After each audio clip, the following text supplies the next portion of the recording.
সরকারি ইজারাকৃত আশাশুনির হারিয়াখাল সহ ৩টি জলমহল দখল করার অভিযোগ।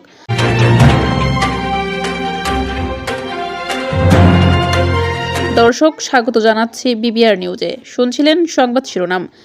সাতক্ষীরা থেকে জিএম আমিনুল হকের পাঠানো তথ্যচিত্রে বিস্তারিত দেখুন।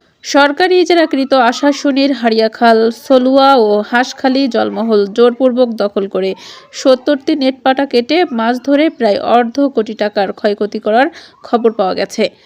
জলমহলের ইজারাদারকে হটিয়ে একটি বিশেষ রাজনৈতিক দলের নাম ভাঙিয়ে মশিউল হুদা তুহিনের নেতৃত্বে নূরে আলম, সরোয়ার লিটন, মোখলেসুর রহমান, নূর ইসলাম, হাবিবুল্লাহ হাবিব ও আব্দুল কাদের সহ ৩০ থেকে ৪০ জন সম্পূর্ণ বেআইনিভাবে জোরপূর্বক জলমহলটি দখল করেছেন। ১৬ এপ্রিল রাতে জলমহল দখল করার পর থেকে তারা দফায় দফায় নেটপাটা কেটে মাছ ধরে বিক্রি সহ সেখানে ভুরিভোজের আয়োজন করা হচ্ছে।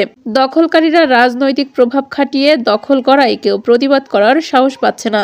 ফলে গত ৩ দিনে এসব দুর্বৃত্তরা জলমহলের অবস্থান ও ইজারা গ্রহীতার মৎস্যঘের থেকে বাগদা, গলদা সহ বিভিন্ন প্রজাতির মৎস্য লুটপাট করছেন। ভুক্তভোগীরা সরেজমিনে তদন্ত করে ব্যবস্থা নেওয়ার জন্য সাতক্ষীরা জেলা প্রশাসক, পুলিশ সুপার সহ প্রধানমন্ত্রীর হস্তক্ষেপ কামনা করছেন।